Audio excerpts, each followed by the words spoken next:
Okay, can you see the notes on the screen?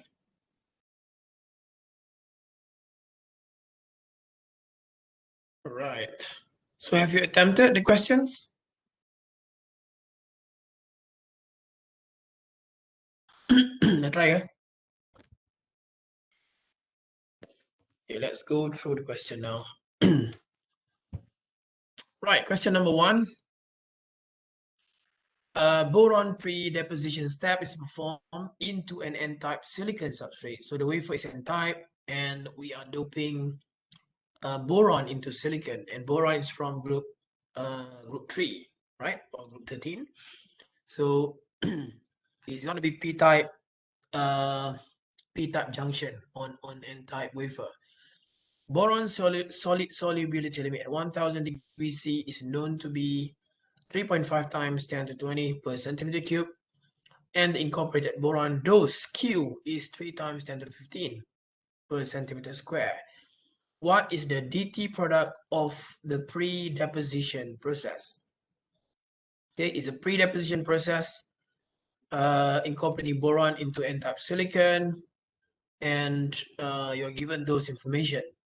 Okay, so how do you then calculate the DT? Anyone would like to share? Well, I'm approving some others to join.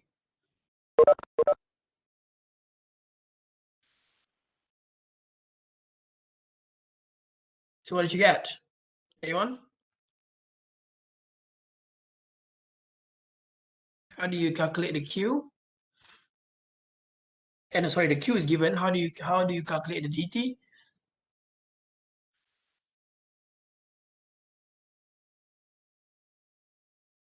So what I try? Would like to share your answer? Let's see. Amiro, did you get your calculation done?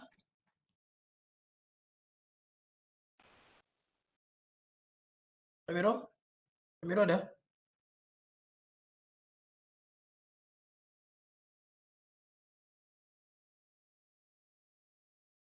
Amiro tak ada. Not here. Okay, Faris, how about you? Did you get any result for this?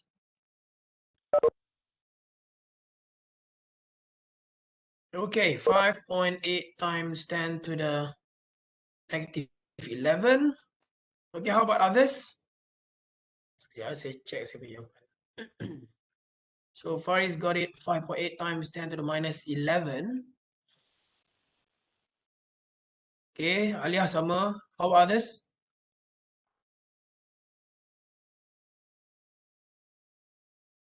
Any different answer?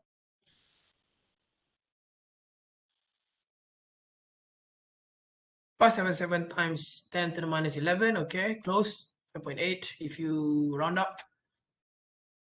Okay, Faris, can you share your screen, Faris? You punya calculation? Yes, Dr. Wei. Yep.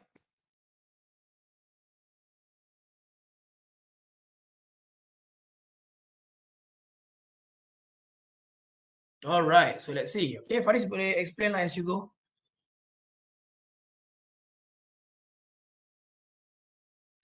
Okay, first, I'm using the complementary error function profile, which is this formula Q is equal to 2 and not square root of dt over pi.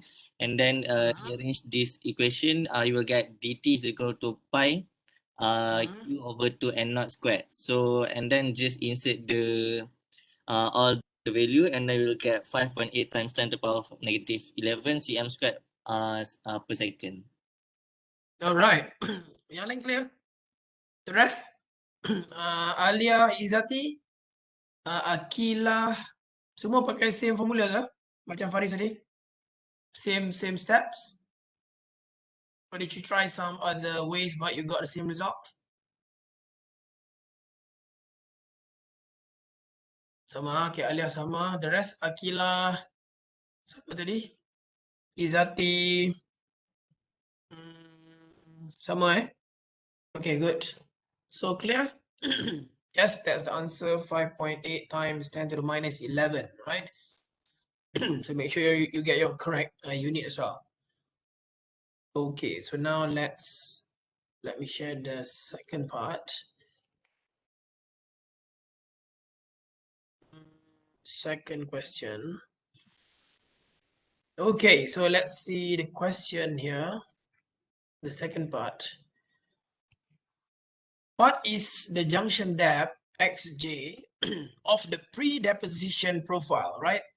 It's talking about the same thing, pre-deposition process that will create the pre-deposition profile if the N-type substrate has a background concentration of 1015. Okay, background concentration is equal to wafer concentration equal to bulk concentration sama.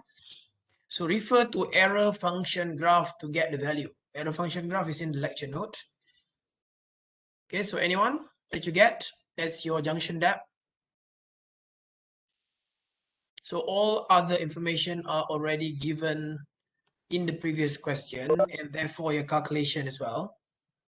So you need to use those values to do the calculation for the second part, right? So the second part only gives you the wafer concentration on top of the previous information. What is the junction depth that you get from the pre-dep process? XJ. Siapa tu? Saya dengar bunyi Sakinah. Sakinah ya? Ayah saya. Boleh dengar ke? Ya, boleh. Okay, go ahead Sakinah. Kejap. Internet saya slow je. Okay, right.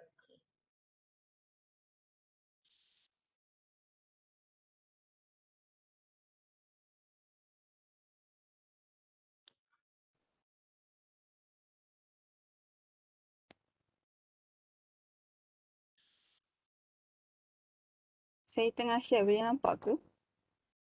Belum lagi. Belum loading lagi.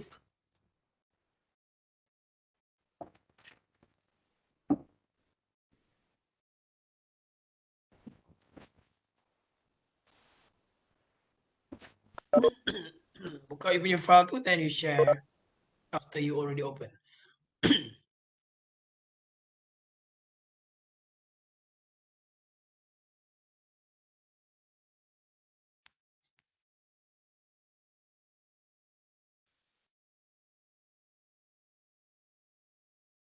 Dia dah share ke Sakinah? Belum ada loading lagi.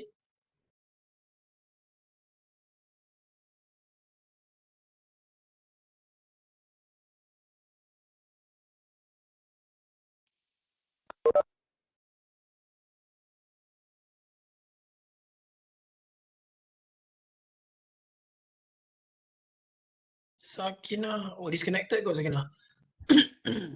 Yep, Sakinah is not on the list. Okay, how are others? Sementara nak menunggu Sakinah. What do you get for your junction depth?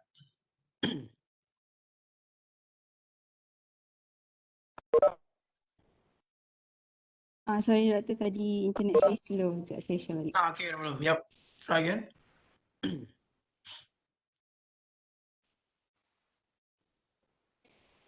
Yep, it's coming. We're loading now. Yes, I can see that. All right. This is all right, the second part, right? I can see your DT. Yang ini untuk soalan nombor 1. Soalan nombor 1 Okay. tu dia bagi dia punya solubility 3 darab Okay. 10 eksponen 15. Dia punya ion dia 3.5 darab 10 kuasa 20. Lepas tu nak cari dia punya DT produk dia, kita modify formula yang daripada total dose equation. So pi K kuasa 2 bahagi 4N kuasa 2. Masukkan nilai Q dengan nilai N, kita akan dapat DT product. Okay, but just now we got 5.8 times 10 to the minus 11. Faris, Aliyah, Akilah, can you check what's the difference between yours and Sakinah? This one kalau doktor tengok dia punya rearrangement of the equation, saya rasa salah kot sebab yang dia ada 4N0 tu, sepatutnya 2N0. From the original equation? Yes. Okay. So ada lagi ke beza? So that's the reason.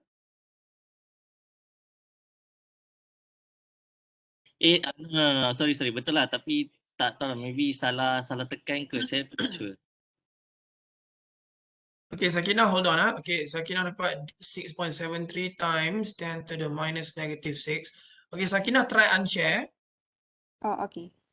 Then Faris share. Then Sakina try to spot the difference between your calculation and Faris' calculation. Okay. Because Faris, Akilah, Alia semua guna this arrangement. Okay, try to spot where is the difference between your calculation. Tengok dt formula kat bawah tu. By using formula 1, dt equals to I in bracket dt over 2n naught all squared. I think that's a difference, right, Sakina? Yes, You betul. you punya difference tu in dt, right? dt equals to the equation is different, right? Bila you rearrange the original equation, Nampak. nampak kan? Pi times dt over 2n naught all squared. Baru nampak. Okay? Okay. So you can capture this. Yang lain pun kalau you tak dapat but you don't want to share, so you can capture this screen from Faris. And then try to reproduce yourself. Okay, try to reproduce yourself. You have to try for yourself. Okay, thanks Faris. Thanks Sakina. Okay, so let's go to the second part. How about the junction depth? Anyone has got junction depth from the pre-deposition process? So it's the very same process. It's just that you are given a new information with background doping from the second part, and the rest are from the first part. So anyone would like to write down a junction depth, or you can unmute yourself. You can also share your screen. Mimi jawapan? What's your XJ for the second part? What did you get? You can write down in the chat box. You can unmute. Yeah, Mimi, go ahead. I got 0.5 micron. Okay, 0.5 micron. Interesting. Can you share your calculation on the screen? Set under the. Ya, boleh, no problem.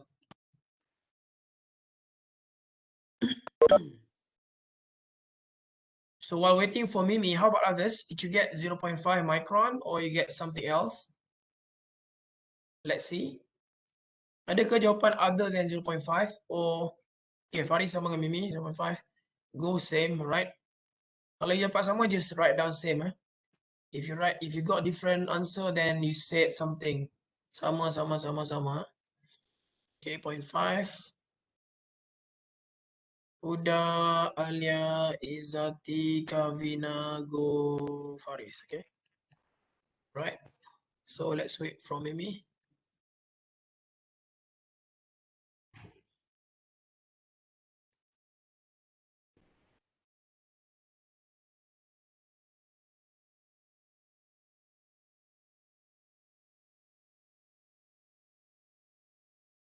Okay ke Mimi? Doktor tak boleh connect internet Oh saya. ya ke? Alright, no problem. Okay, how about others? Sorry. Let's see. Let's see. Go. Can you share yours? How did you get 0.5 micron?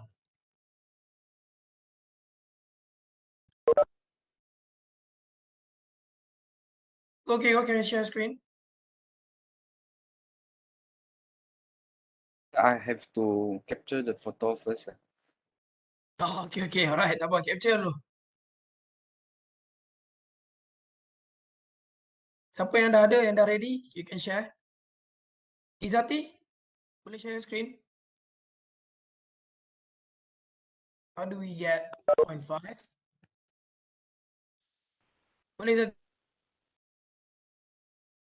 Kena scan juga. Alright. Siapa yang dah ada ready? Huda. Huda ada Huda?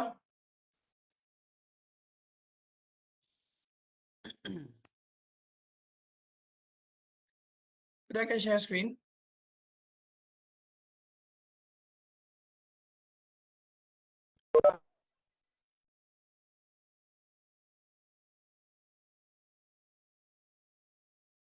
Okey ke udah?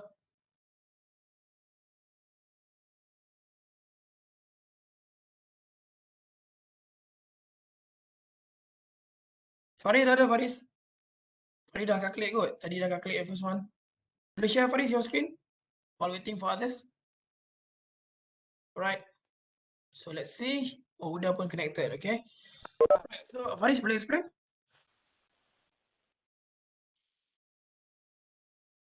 Okay, for this one, also using the same formula from the complementary error function, but we take the concentration punya formula. Okay. So bila dah ambil concentration punya formula, so rearrange the equation, you will get yang highlight warna ungu ni. Okay. Error function 2.9 times 10 to minus 6. Okay, so error function for inverse Hold on. product. How did you get the...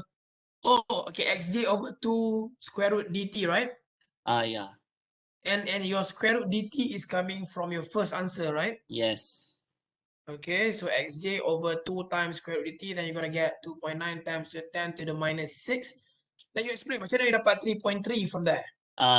Actually yang 2.9 times 10 to the power of negative 6 ni daripada 10 to the power of 15 over divided by 3.5 times 10 to the power of 20. So Okay, so wafer concentration over solid solubility limit. Yes. So you will get Okay, right. 2.9 times 10 to the power of negative 6. So and then 2.9 times 10 to the power of negative 6 ni like the formula yang error function is equal to this one yang error function is equal to 1 minus ERFC is equal to 1 or 1 minus ERF. So ambil yang 1 minus dengan 2.9 times 10 to the power of negative 6 and then you will get 0.999971. So this value cari dekat dalam table dapat 3.3, dapat 3.3. Okay, well, how about your graph on the right ni? Macam mana you dapat line merah tu? Line merah horizontal and... This one sebabkan dia exponent negative 6 kan. So I just assume dia nilai dekat ni lah, this one. Okay. So it's around here and then actually di atas sikit kot rasanya. So yes, because your line tu horizontal tu exactly at 10 to the minus 6 kan? So and this is 2.9. So that's like 3 times 10 to the minus 6 more or less. So mana you punya horizontal line tu kena shift up a little bit. Then you project to the profile. Then you come to the x-axis and that will bring you to about 3.3 or so. Yes. Sikit daripada 3.5. Okay, then? Okay, and then you will get the value for inverse error function, which is 3.3. And then you can get the junction depth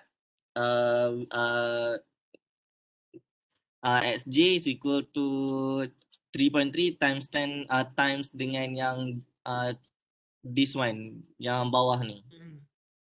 Okay. So you will get 5 times 10 to the power of negative 5 and then cm dapat 5 micron. Okay, how about others? Farid jangan answer ya. How about others? Did you get 0.5 as well? Or you got something else? So it's not that straightforward because you have to know how do you use the graph. You can calculate dulu, then go to the graph, error function graph, and then get your value from there, 3.3, to be able to finish the calculation. Ada yang dapat different answer other than 0.5 micron?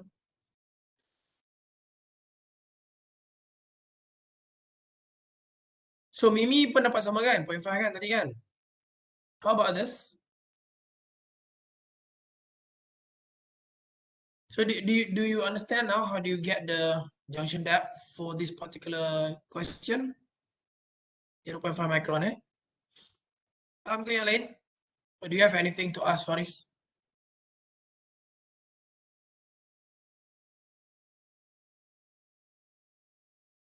Okay. Okay, my second question is 0.5 micron. Does it make sense as a junction depth? Does it make sense? Faris, what do you think? Does it make sense 0.5 micron as your junction depth? What do you think? I don't have sure answer. Okay, but you are more towards make sense or does it make sense? I think it makes sense, I guess. Right? Or Does it make sense? Okay, the answer has to make sense. Yeah, the answer has to make sense. Yeah, and this makes sense. Okay, 0.5 micron makes sense. So that means you have about 500 nanometer of doping profile. Okay, maksudnya you punya boron dope tu, it diffuses into silicon n-type, it diffuses into n-type, and then it forms a junction of 500 nanometer or 0.5 micron. So bila you buat calculation, eventually the answer has to make sense. Okay, bila you calculate semua dapat jawapan, don't just stop and continue. Ask yourself, does it make sense? Sebab ada ni soalan exam Soalan ni pernah appear dalam exam few times before it was discussed. In fact, it was discussed in the class during the exam time before COVID. Tapi bila keluar dalam kelas dalam kelas dah discuss. Tapi bila dalam masuk dalam exam tak dapat buat juga. Ataupun the calculation was wrong.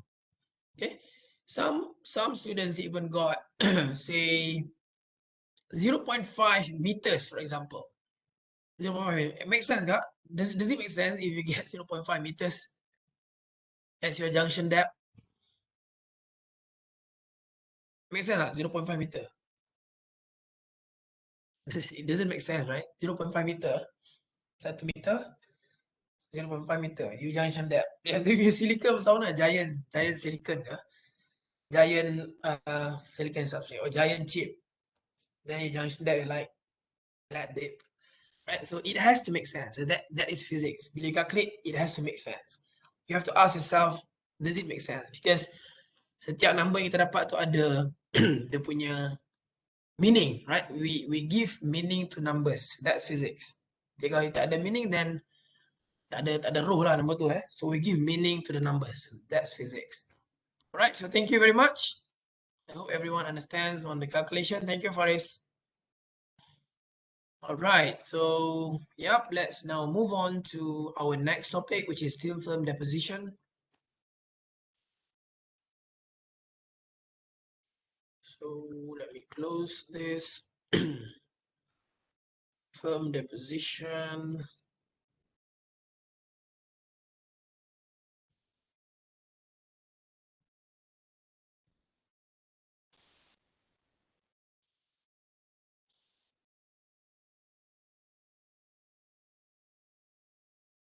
Okay, so can you see the slides on the screen?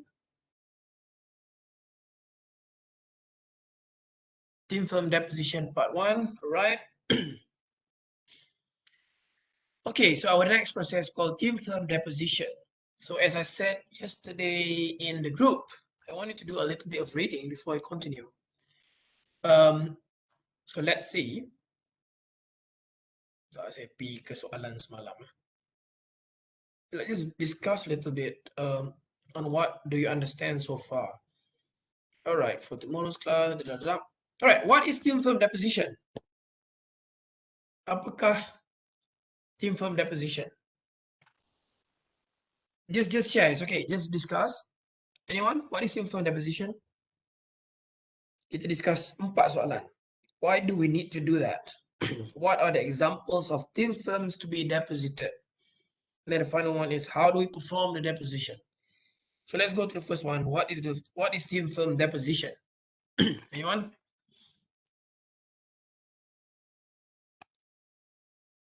Kavina? What is thin film deposition?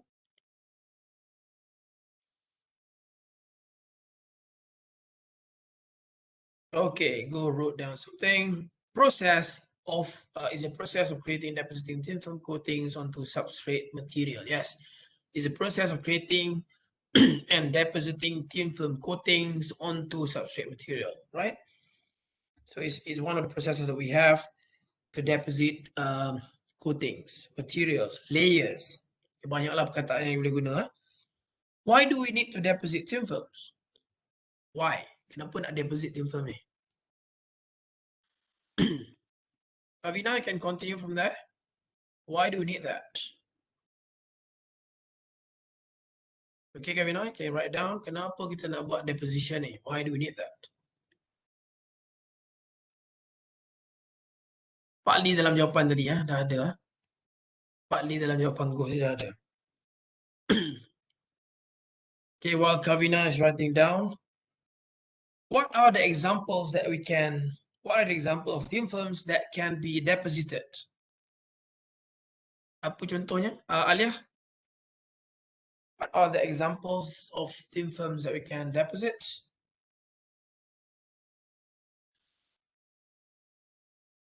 Alia?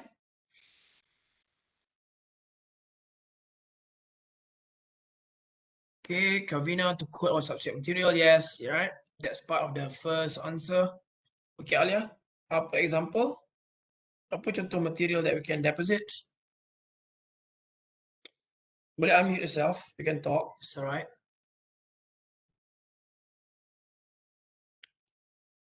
Sat, okay, alright, okay. Yang lain pun you can just write down if you know.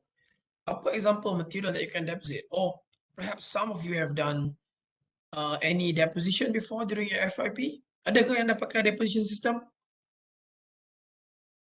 Anyone has done deposition of something? Adakah pakai sputtering ke, evaporation ke, CVD ke, spin coating ke, what else?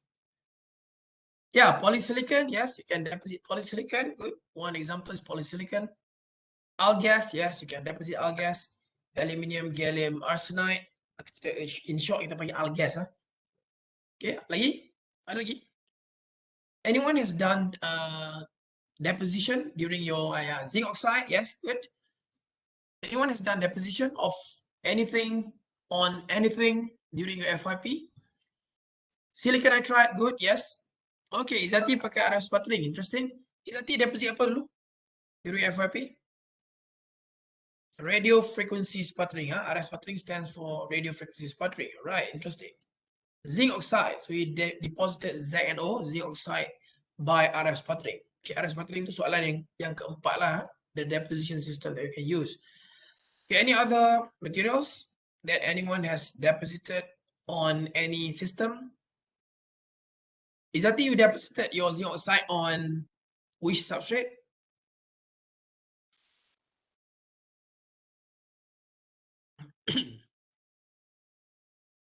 Glass dengan fiber optics. Alright. Oh, glass and fiber optics. Alright, interesting. So on glass and fiber optics. Any others? So bila you pergi interview nanti internship, this is the same thing that will be asked. Dulu saya pernah interview student Unimed waktu saya supervise them at Siltera. So saya interviewed the intern lah. So bila you interview intern, so these are among the questions that will be asked because you haven't got any job, so you don't have any work experience. So the questions will be on your courses, on your projects, and when you narrow down on projects, potential questions would be, what did you do during your FYP? Can you elaborate a little bit? So can you summarize what did you do in, say, 2 minutes? Okay, so at that point, what you have to do is you have to be able to articulate, you have to be able to tell the title of the project, what is it all about, what did you intend to do, what are objectives, what did you get, and what did you learn, right? Conclusion and what did you learn. So those are pretty much the thing that you have to summarize in about 2 minutes or so. Okay. Then kalau dia berminat, dia mungkin akan tanya, oh, you did on zinc oxide, and how did you prepare the zinc oxide? So is it by sol gel or RF or DC or CVD or spin coating or whatever?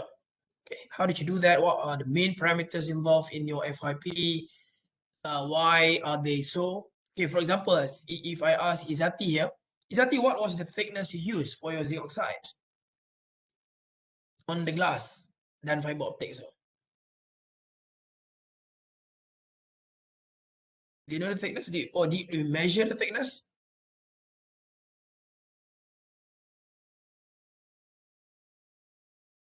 Saya dah bagi soalan internship kat Izati ni.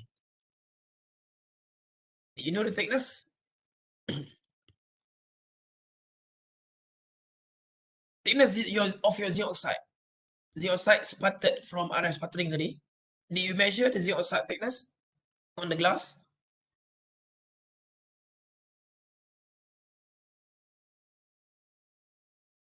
Ada measurement tak? Did you measure?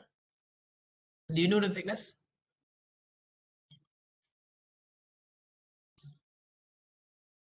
Tak ingat. Alright, ya, nanti kita ingat untuk interview kena ingat. So these are among the question. What is the thickness? Kalau you cakap say 200 nanometer, any reason why did you use 200 nanometer? Then you have to tailor to the applications. Sebab apa 200? Why is it not 300? Why is it not 400? Why is it not 500? Why is it not 50 nanometer? Okay, you have to reopen the FYP thesis. Okay, so these are among the things that you can be asked during the interview, especially if kalau you pergi for example my students Faris, Amirul, Go Kali, you work on solar cell. Kalau you go for interview in any solar cell companies like JA, Jinko, First Solar ke some others, so those are the questions, right? Why did you use double ARC?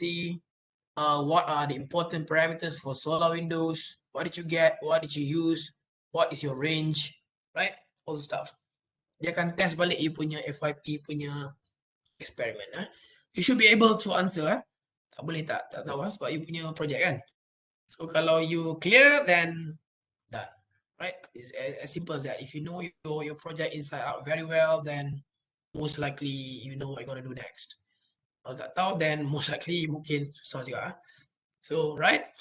So those are among the things that we can discuss beforehand. Okay, let's just go into the topic. So I want you to recap all these differences between ion implantation and diffusion. We discussed quite a bit yesterday. Disadvantages of ion implantation in terms of the damage, right? The cost, the damage on the crystal structure, and then elimination of defective regions after implantation. We discussed thermal annealing yesterday. How does it work? You have to be able to describe. Kalau ditanya what are the disadvantages of the thermal annealing while doing the repair of the crystal structure, then that could be something on the thermal budget. Okay. So I don't want to go through now. Right. When we talk about thin film deposition, kalau you masuk dalam no lab, if you can recall, we have a couple of equipments that can do thin film deposition. Basically, you are depositing a very thin layer of films. Okay, that's why kita panggil thin film, film nipis. So when you talk about film nipis ataupun thin film, the thickness can range from nanometers up to tens or perhaps hundreds of microns. Usually tens of micron lah, because if you talk about hundreds of micron, then it's already thick films. Okay, thin film is very very thin. They're gray area lah. There's no specific definition of thin. But if you talk about thick film, then usually it's like hundreds of microns. Kadang-kadang people consider tens of micron as already thick films. Okay, film tebal, film nipis. Okay, so there are a range of different materials that can be deposited by deposition processes like zinc oxide, polysilicon, silicon dioxide. Okay, you can grow silicon dioxide by thermal oxidation. You can also deposit silicon dioxide by deposition process, for example by sputtering, by CVD. So dia ada banyak cara untuk prepare the very same layer depending on what you have to do. Okay, sebab for example if you compare the quality between thermally grown oxide, which is by thermal oxidation, thermally grown oxide of 50 nanometer, for example, 50 nanometer of silicon dioxide prepared by thermal oxidation versus 50 nanometer of silicon dioxide prepared by sputtering or prepared by CVD, chemical vapor deposition. Dia punya quality dia akan berbeza. So you have to know when do you want to use specific process to prepare specific deposited material. Okay, sebab dia akan result in different properties. So zinc oxide, silicon oxide, polysilicon, silicon nitride, silicon carbide. It can also be on metal like aluminium, silver, copper, gold. It can also be on tungsten. It can also be on, yeah, range of different materials. Semiconductor, insulators, metals, semua boleh buat deposition. But it depends on the properties of the material to be deposited, because specific materials require specific deposition process. Tak semua material kita boleh deposit guna semua proses, right? There are a few main areas in deposition. The first one is PVD, physical vapor deposition. Okay, nanti kita akan go through what are these physical vapor deposition, and they can be PVD can be divided into evaporation and sputtering. Okay, evaporation and sputtering. Ada orang pernah pakai evaporation process dalam no lab? Thermal evaporation. Ada orang pernah pakai? Yang old system dekat hujung tingkap tu, menghadap TI tu. Anyone has used before? Old system but still working fine. Ada. Evaporation can be divided into thermal evaporation and electron beam evaporation. Okay. Can be thermal evaporation, can also be by electron beam evaporation. Kita akan tengok what are the differences. And the second PVD technique is called sputtering. Okay, macam Izzati guna tadi is radio frequency, RF sputtering or radio frequency. The second one, we also have DC sputtering, direct current sputtering. Okay, it's the same system, but then you use different source, DC or RF, to deposit certain materials. Okay, certain materials. And then we also have another group of deposition process that's called CVD, chemical vapor deposition. Okay, and this CVD can be divided into a number of CVD techniques. For example, PE CVD, plasma enhanced. Okay, plasma enhanced. CVD, chemical vapor deposition. Maknanya you pakai plasma lah to enhance the CVD process, to increase the deposition rate, for example, lagi cepat. It can also be on LP CVD, low pressure CVD. Low pressure CVD.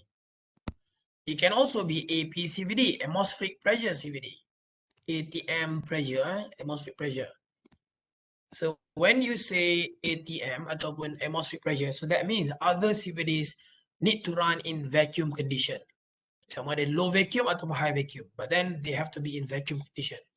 In 10 minus 3, say 10 minus 5, okay, also, right? But for AP, you can run your CVD in atmospheric pressure, at atmospheric condition. Another process is called HWCVD. HW is hot wire. Hot wire CVD. Okay, dia ada hot wire. Ada banyak lagi CVD ya. You can explore. Kalau you search CVD on Google, you will get to see many more CVDs that are not mentioned here. Okay. Ada lagi lah high frequency PE CVD, many different categories, right? Okay. Another category of deposition is called epitaxial technique. Okay, epitaxial technique. Maksudnya you deposit a very high quality thin high quality epitaxial layer, very thin one. So we have this system in NOLAB, but it's not running anymore.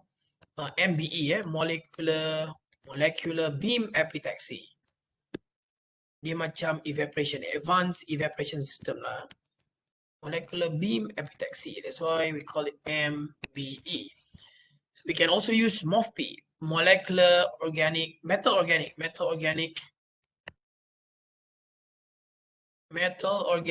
vapor phase epitaxy.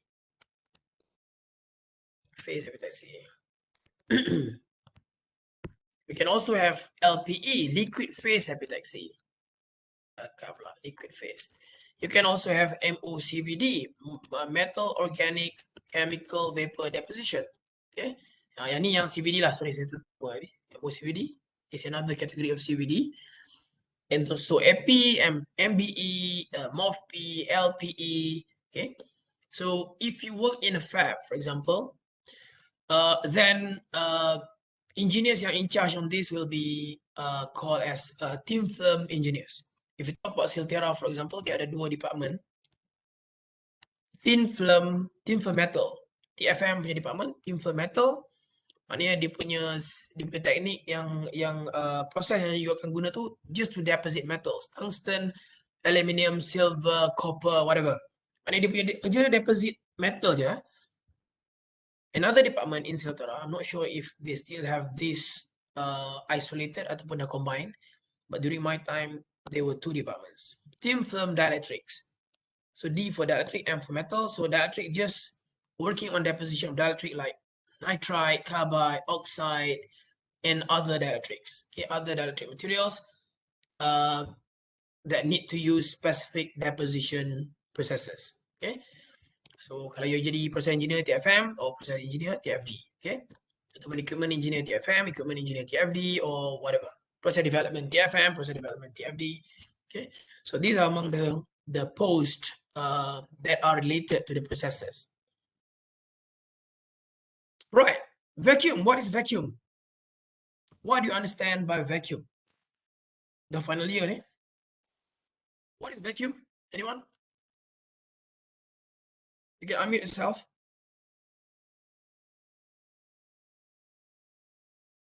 What do vacuum though? What is vacuum? Absence of air, okay? Absence of air lagi. How do you define vacuum? Absence of air. Any other answers? Adi? Kosong. Macam dalam slide. Sebab tu slide dia kosong, sebab dia vacuum. Tak ada apa. Right, kosong. Okay. So when you need to run low pressure, right? Low pressure is vacuum as well. Tak ada pressure. Relatively low pressure ataupun a much lower pressure compared to ambient. So ambient is 1 atm. 1 atm or equals to 760 torr. This is our ambient. 760. Okay. So usually kita akan pakai torr lah. Torr ataupun Pascal ataupun few more unit lah. Tapi torr is quite common for vacuum punya level. To show vacuum level. Okay. So for example, if you run your CVD or PVD, for example, this is your chamber. So you have to evacuate your chamber. Evacuate here means you have to suck the air from the chamber and produce vacuum. And we call that as evacuation process. When we say evacuation, dia bukan kosongkan bangunan sebab fire drill lah. Dalam konteks ni lah, dalam konteks ni, we call it evacuation in order to produce vacuum. Reduce the pressure. We call that as evacuation. Evacuating the chamber means producing vacuum in the chamber. Okay. Tak kira lah level mana pun, high vacuum ke, low vacuum ke, middle vacuum ke. Right. So typically when we talk about deposition process, PVD, CVD, we normally evacuate our chamber down to around 10 minus 5 or 10 minus 6, depending on the quality that you need. Lebih kurang, So some system will pump down to 10 minus 5, 10 minus 6. Some memang lagi rendah, high vacuum. High vacuum here means vacuum tu lagi tinggi lah, lagi rendah lah maksudnya pressure dia kan. So the more vacuum you have, the lower the pressure. Okay. So this is the condition that you need to have in order to enable deposition process. Except if you run your system if you run a process using APCVD. APCVD, you will chamber pun at atmospheric lah. So equals to 1 atm because to the outside pressure. Others, you have to have your chamber evacuated before you run. Okay. Right. So let's continue. So vacuum technology. When you say vacuum, so we've discussed briefly about the vacuum level, 10 minus whatever, 10 minus 3, minus 5, minus 7, minus 9, minus 11. So these can be categorized into different vacuum levels. For example, you can say it's under rough vacuum, which means that the pressure is not that low. Okay, the pressure need, if you talk about millibar, then this is the range of rough vacuum condition. Maknanya you just evacuating the chamber, maknanya tak vacuum long enough.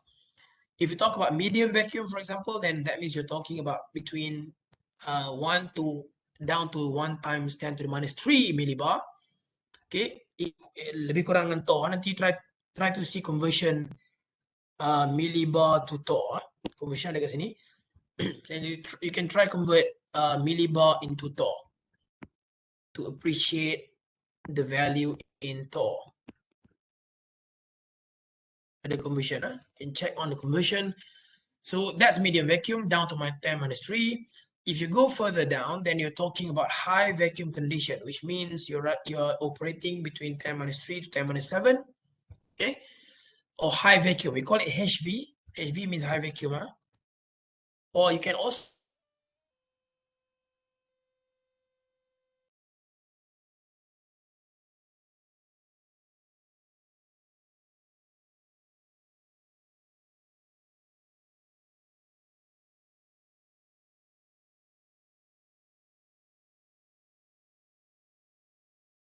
result of that process, that evacuation process, we are reducing the number of particles per centimeter cube in the chamber.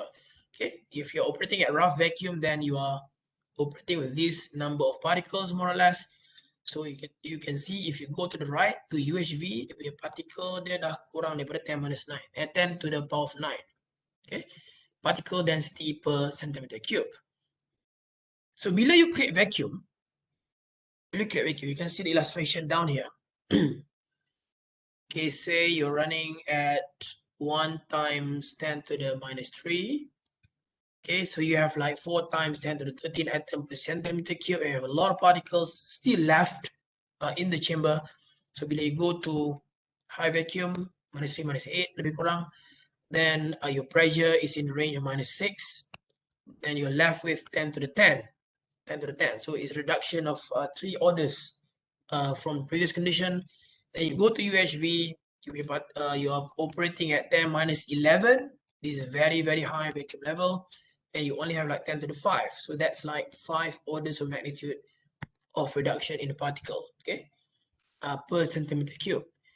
Bila you reduce the pressure to a very high vacuum condition atau medium, you go from the left to the right, from rough to high vacuum, particles left in the chamber will be lesser and lesser and lesser. As a result, bila you operate dekat rough vacuum, dia ada banyak particle. Bila ada banyak particle, the frequency of collisions between the particles will be very high. Okay, dia akan sentiasa langgar because it's very crowded in there. So there'll be high number of collisions per unit time between the particles in the chamber. And as a result, bila you ada too many collisions, the mean free path of the particle, mean free path ni maksudnya from current collision to the next collision, berapa lama dia boleh travel, berapa jauh dia boleh travel in centimeter, They will travel berapa jauh before the next collision, before the particle experiences another collision. So if you're talking about the rough vacuum, then the mean free path is like 10 to the minus 2, minus 3. Okay, maknanya sekejap je dia dah collide with others because the mean free path will be very, very short due to too many particles existing in the chamber. So if you go from the left to the right, you can see that if you go to high vacuum, for example, you punya particle, the mean free path now improve to 10, from 10 to 10 to the power of 5. Okay, maknanya your particle can travel in cm. It can travel from 10 cm up to 10 to the 5. So that's like 100,000 centimeter traveling time before the next collision, because the number of particles are now much lesser. Okay, so maksudnya the particle can travel longer. Then you can plan the deposition accordingly. Okay, so if you go for UHV, for example, then the particles can travel more than 10 to the 5. So that's like 1 million centimeter of traveling distance before the next collision. So that's the rule of the vacuum condition. Yeah. Process how to evacuate the chamber. You need to connect your chamber. Katalah ni your chamber. Yang you nak evacuate tu, you have to connect this to your pump. Okay. A rotary pump is a very common pump that you can use to pump down your chamber from 760 1 ATM down to around 10 minus 3. So usually 10 minus 3 ya. So kita pakai rotary pump. So each pump has its own operation region. So rotary ni dia boleh pump sampai 10 minus 3 ya. So if you want to go about 10 minus 4 below, you need to plug in another pump to do the job. We have another pump like diffusion pump, turbomolecular pump. Turbomolecular is very, very low. It can go very, very low vacuum. Or high vacuum, sorry. High vacuum is low pressure. Very low pressure. I think about 10 minus 7 minus 8 at least. Very low pressure. So turbomolecular pump. So you need to have at least 2 pumps in your system, connected to your system in order to be able to evacuate the chamber. Right? So when you talk about physical vapor deposition, remember sputtering, evaporation are the examples of PVD, physical vapor deposition. So that means to be able to do the deposition, you need, for example, macam tadi, Izati cakap, she used RF sputtering, right? So RF sputtering is one of the PVD techniques available. You have DCI sputtering, you have RF sputtering, you have thermal evaporation, you have E-beam evaporation. So those are the examples of PVD evaporation. So the PVD is in the evaporation and sputtering. So RF, DC semua ni is in the detail lah. So to be able to do the deposition by PVD, so what needs to happen is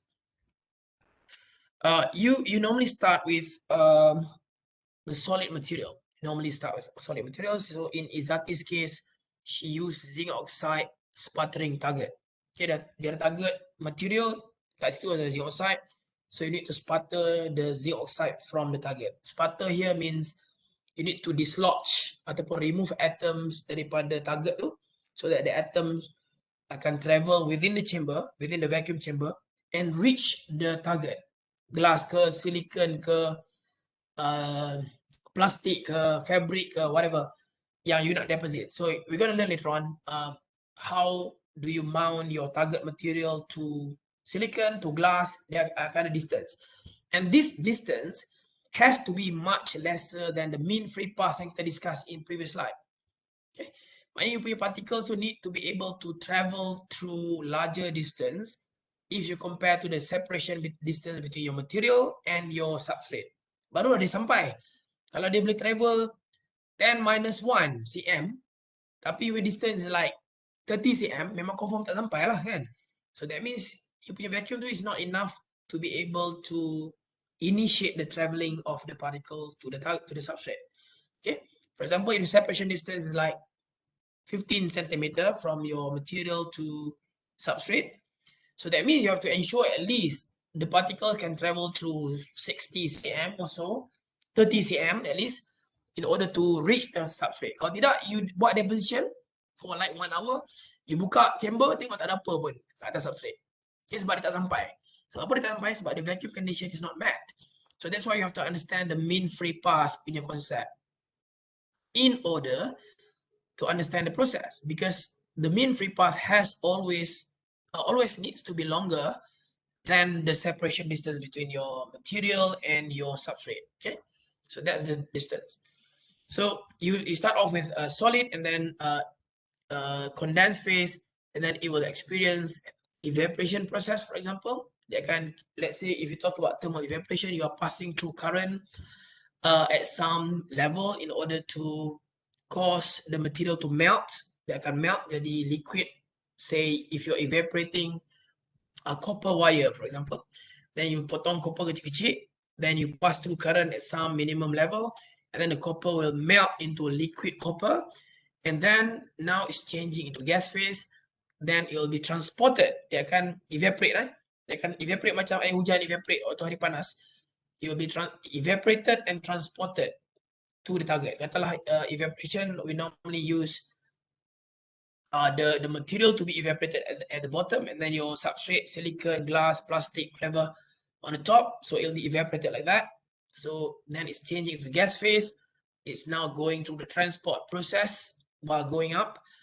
Still in gas phase, and then bila dia sampai dekat silicon or glass or plastic or fabric or whatever that you use, it will be condensed. So the gas phase tadi dia akan condense balik jadi copper thin films, right? So let me finish in like 2 minutes. Katalah ni chamber, evaporation chamber. So you have your material here to be evaporated. Say this is copper, copper. Then you have your silicon wafer kat sini. Then you want to deposit copper on silicon wafer so that you eventually have like this silicon. Then you have your copper layer here, say 200 nanometer. So this is your result that you get after the process. But then the process is this. So you letak copper, then you melt the copper, then it's going to travel, then it's going to condense there on the surface of your silicon in vacuum condition, say in 10 to the minus 4 maybe. Nanti kita akan go through the details. Then bila habis, then you're going to get your sample, your copper, 200 nanometer copper on your wafer, right? So this is the PVD. Generally, this is a PVD. Nanti kita akan go through the detail of every PVD process. Okay, the mean free path and everything. We're gonna go through this Friday. Okay. So is it okay so far with the introduction of thin film deposition? Any questions? Can you follow? Boleh faham?